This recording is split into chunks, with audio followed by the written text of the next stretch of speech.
News. And what has been a truly remarkable night in American politics, welcome.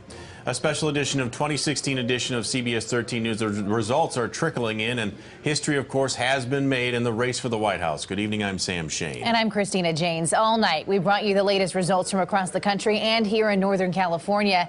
You can also see the statewide election results on the ticker right there on the bottom of your screen. Now, we have live team coverage tonight all across the valley, covering the top races and the propositions on the ballot. But first, let's take a quick look at some of the results for you, starting with the race for the White House. This is how the race for the White House shaped up in California.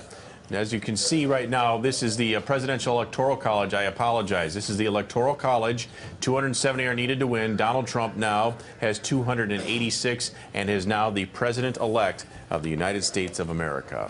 Taking a look now at another hotly contested race, although this one right here, the presidential race breakdown in California. As you take a look here, Hillary Clinton winning the state of California with 61% of the votes. We move now to incumbent Ami Bera, who is defending his congressional seat from Sacramento Sheriff Scott Jones tonight. The results are in with 67% reporting. These are new numbers. Ami Bera continues to lead by a margin of 53% to 47%.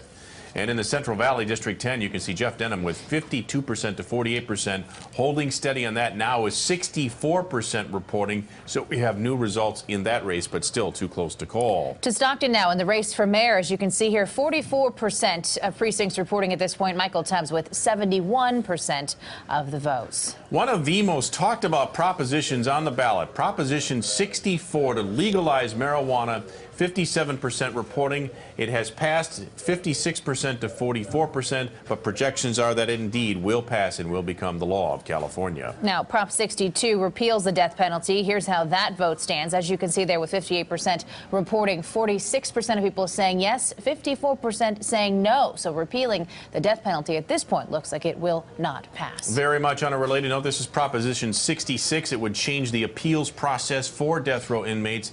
57% reporting. It is passing by a yes margin of 51% to 49%, a very close race. Our team coverage begins now in the race for the president. And we start with Adrienne Moore, who is in the studio with what the candidates have to say about this race. Adrienne? Christina and Sam, history is clearly made this evening with Donald Trump claiming victory as the nation's 45th president. Hillary Clinton's campaign manager came out earlier this evening and announced the race was still too close to call. But of course, we now know that Clinton has called Trump to concede. And moments ago, he addressed a celebratory crowd at the Hilton Hotel in New York, where he pledged to be president for all Americans.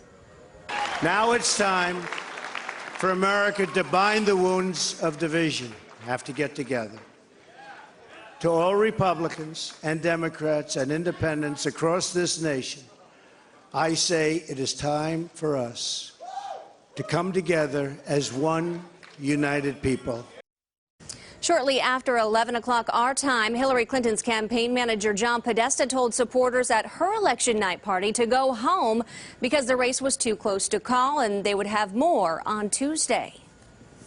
Counting votes, and every vote should count. Several states are too close to call, so we're not going to have anything more to say tonight. So listen to me. Everybody should head home. You should get some sleep. We'll have more to say tomorrow. Now, clearly, there will be much more to come on this historic presidential race as we move through these next few days. And, of course, wait to hear from Hillary Clinton herself. But in these early morning hours, Sam and Christina, the American people have elected celebrity businessman Donald Trump as president of the United States. He has never held office in his life until now. Really a remarkable night. All right, Kurt, thank you very much for that, Adrienne. Now, a big part of tonight's election is happening online, of course. And as we follow the results of the election, there are reports of marches breaking out both in Berkeley and in Davis. So let's go to CBS 13's Curtis Ming. He's inside what we're calling Social City with the latest. I understand you might have some pictures of this. We do. The protests have begun. We just got video into our newsroom by Melissa in Davis. If we could play that video, you will see a protest that broke out. And this is not what I'm trying to talk about. We're talking about, okay, you know what? We're going to change this a little bit. We're going to take a Here we go. This is the video in Davis of protesters who are walking down the street. We're told they're walking from UC Davis to downtown. 200 to 300 protesters right now. Now, dispatch in that area tells us that some of these folks are pro-Trump. Some of them are unhappy with the results of the election. And right here we have somebody who has posted on social media saying, right outside my hall. And there is video here of a large group of people who are protesting and walking. We're not playing the audio of this. Are some cuss words that we're hearing. And it's not just happening at UC Davis. We have video here. This is from Berkeley. And we're told that there's a hashtag trending right now saying Burke Vote. And these are people protesting in Berkeley. And now we have some live pictures coming in off the satellites. Right here, you could see we have what looks like officers surrounding somebody there in Berkeley. We don't know if they're rendering aid to somebody or if it is involving an arrest. But you could see right there these pictures coming to us from Berkeley, where there was a peaceful protest going on for the election. And right now, you could see officers right there. You see the patrol cars, and it looks like somebody is down in the middle of the road. And then you could see there in the dark that there are some people standing around. So protests are breaking out right now in Northern California. We're keeping an eye on this. And if we come back to a camera really quickly, this just crossed social media out of Oakland. We see a trash fire right now in Oakland. So protests happening right now because of this election. Tony Lopez standing by with more reaction to the presidential race. Tony? Here in Social City, strong reaction coming in from our viewers. Hashtag CBS13. We want to thank you for the comments. Of course, as they called the race for President-elect Trump, some reaction. Veronica just saying love, love. Some more comments. Cherie just says yes. Another comment. Shauna says, I don't care if he wins, but I just hope he'll be a good president. And one more from someone not too happy. Terry says, a sad, sad day. Other side of that, some people are happy about the outcome. This is from Proud to be a Vet. CBS13 is the hashtag Trump won, so happy. And how about one more who is not too happy? Here we go down the rabbit hole. America with a joke for a president. No one will take us seriously now. And then finally, let's end on this picture. A very happy voter there. Let's make America great again. This is from Lux Beauty Law. Trump, I'm with him. Let's go back to Curtis with more from Social City. Curtis? You know what? Let's go back to those live pictures. We're learning a little bit more of what is going on in Berkeley right now. We have the live pictures. You can see all the vehicles stopped there. We believe that this is Highway 24 right now. And we showed you just moments ago what appeared to be law enforcement and first responders surrounding somebody. We're now hearing that traffic is closed on Highway 24 as police respond to an injured woman who was possibly hit by a car as part of this protest there. So now we're hearing somebody possibly hurt. We're hearing about trash fires in Oakland. We also have peaceful protests going on in UC Davis. So a very active scene. You can see right there all of the patrol cars, and in the middle of the screen there in the darkness, they're rendering aid to somebody. It appears that this may be a woman who was hurt, who was hit by a car as part of the protest that has broken out there in Berkeley. So let's go back to you guys. We'll keep an eye on what's going on social media, and we'll get back to you as soon as we find more. All right, sounds good. Curtis, thanks. Live in Social City for us. Let's head now to Sharon Raget. She is in Sacramento with more on a local Republicans hosting an event tonight. You know, Sharon, I was really struck by how active Republicans here were on the phones tonight, calling the rest of the country in the Get Out the Vote effort.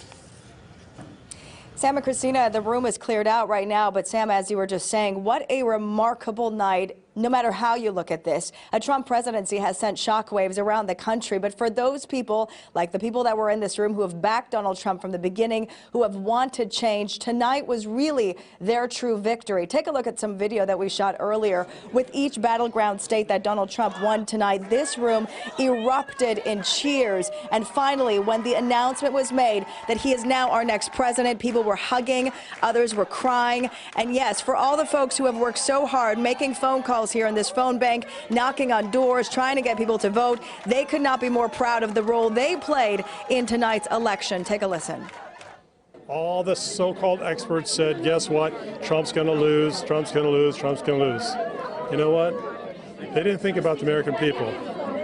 They didn't anticipate that the true American people came out to vote. I want change. We all want change. We don't want to be lied to anymore. And so tonight, I wouldn't have missed it for the world. This is the fruits of my labor.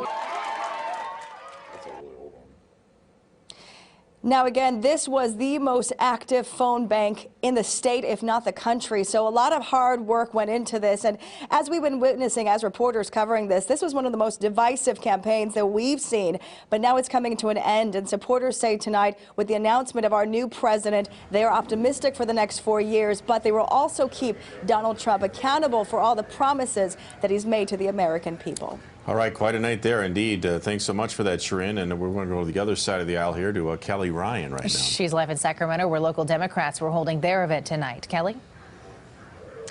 Well, the party here is over. Everyone has gone home. The lights are beginning to be turned off. But I have to say that the party began to sort of wane down as the night went on, and people realized that victory here wasn't in the cards. I mean, all the polls showed that Trump was going to lose by a lot, so I'm very surprised and disappointed. There's a slim possibility, but it's getting very close to the edge, and it should not be this close. I cannot imagine.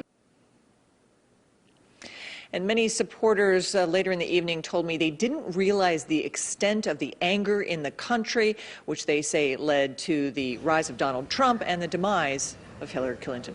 A lot of people missed that, Kelly. That was very underestimated, not just by people there, but by a lot of mainstream national media types as well. Thanks very much for that. Donald Trump's victory.